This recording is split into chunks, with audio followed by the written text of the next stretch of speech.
Avant d'aller plus loin, nous allons faire une comparaison très rapide et très sommaire de deux des outils les plus populaires. Nous n'allons pas entrer dans tous les détails parce que ce cours se concentre sur VirtualBox, mais nous allons quand même présenter quelques éléments qui pourraient être dignes d'intérêt. Donc, sur ce poste de travail, nous avons les deux solutions. Nous avons VMware Workstation, la version 15, et c'est la version Player, et nous avons Oracle VirtualBox.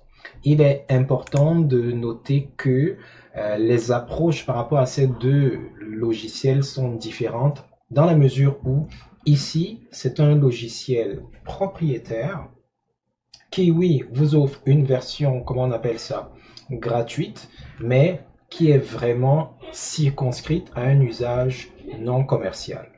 Donc, si vous avez l'intention d'utiliser autrement vos machines virtuelles ou alors cette application-ci, VMware Workstation, il faudra penser à avoir une autre licence. Et on vous le rappelle à de nombreux endroits au niveau de l'entête, de la barre de titre de l'application, mais vous pouvez également constater ici que dans la partie de droite, là, on vous rappelle qu'il existe une version VMware Workstation Pro pour avoir accès à certaines fonctionnalités avancées comme les snapshots, la gestion des réseaux virtuels, etc. Donc, en termes de licence, VirtualBox est gratuit, open source également, et la version que vous avez est vraiment complète. Donc, elle ne vient pas amputer de certaines fonctionnalités et on ne va pas nécessairement vous rappeler à différentes occasions de devoir migrer ou de mettre un code si c'est la version gratuite ou autre. Alors, ça c'est une des particularités. Autre particularité, en termes de fonctionnement pur, c'est à peu près pareil. Donc, je ne vais pas détailler ici, là, parce qu'on va vraiment se concentrer sur VirtualBox. Mais il y a de petits avantages que vous pouvez noter. Alors, du fait que ici, c'est une version gratuite qui est une sous-section de la version complète et que là, c'est une version complète qui est par définition et par statut gratuite, il y a des fonctionnalités ici auxquelles vous n'aurez pas accès alors que chez VirtualBox, elles sont entièrement disponibles. Comme ici, par exemple, les snapshots, ici, on peut les faire. La gestion d'un réseau virtuel peut être faite nativement ici dans VirtualBox, etc. Et ils ont dit and more, c'est-à-dire qu'il y a beaucoup plus de fonctionnalités auxquelles vous n'aurez pas nécessairement accès avec la version gratuite de VMware Workstation. Cependant, il y a un gros avantage avec VMware parce qu'il a une gestion des machines virtuelles dont ne dispose pas nécessairement VirtualBox. Alors, pour illustrer mon propos, je vais d'abord revenir ici sur les caractéristiques de notre machine. Alors, vous pouvez voir que nous avons bel et bien un système d'exploitation 64 bits. Mais ce que je ne vous ai pas dit jusqu'à présent, c'est que cette machine que vous voyez dans laquelle nous nous trouvons, celle-là qui s'appelle Zwid 106 Lock Swim là machin truc, c'est une machine virtuelle en fait. C'est pas une machine réelle dans laquelle vous êtes. Donc ce qu'on va faire dans la suite de cet exercice, c'est qu'à l'intérieur d'une machine virtuelle, nous allons installer d'autres machines virtuelles. Oui, c'est complètement capoté, on peut faire des choses vraiment fantastiques. Et si vous rappelez ce que j'ai dit en introduction ou un peu après l'introduction, une des analogies qu'on peut faire avec la virtualisation peut être tirée par exemple d'un film comme Inception. Dans Inception, ils avaient plusieurs niveaux ou plusieurs profondeurs de rêve. Donc, à l'intérieur d'un rêve, vous pouviez être en train de rêver, etc. Donc, c'était un peu philosophique, un peu touchy, mais c'est un peu ce qu'on est en train de faire. C'est-à-dire qu'à l'intérieur d'une machine virtuelle, on installe d'autres machines virtuelles.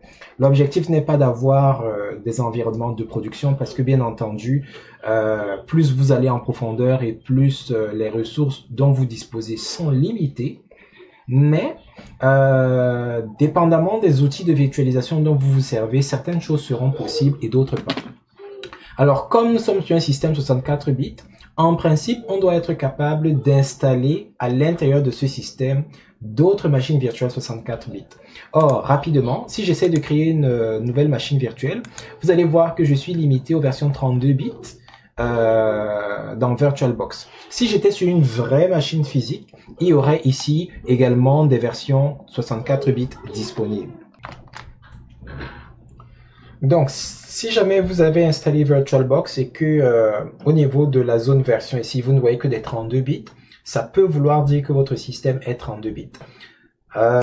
Si par contre, dans les propriétés, vous vous rendez compte que c'est effectivement 64 bits, mais vous ne voyez que du 32 bits, bon, il y a d'autres vérifications à faire si vous n'êtes pas dans une machine virtuelle comme moi. Par contre, si je viens ici sur VMware Workstation, que je crée une nouvelle machine virtuelle, bon, je vais essayer de l'embrouiller un peu là, par exemple là, et que je viens ici au niveau des versions, vous pouvez constater que il offre des versions 32, mais également les versions 64. C'est-à-dire que au niveau de la gestion des caractéristiques du processeur, VMware Workstation a un certain avantage sur VirtualBox. Une fois de plus, je suis dans un cas très particulier. Si j'étais dans des circonstances complètement normales, cet avantage ne serait pas nécessairement visible. Tout ça, c'est juste pour vous dire que chaque outil auquel vous faites face aura ses avantages et ses inconvénients. Il aura ses plus, il aura ses moins. Pour ce que nous voulons faire, nous aurions très bien pu utiliser l'un ou l'autre, mais à cause de notre orientation, ici à Sokawakata, nous allons privilégier l'apprentissage de l'outil VirtualBox.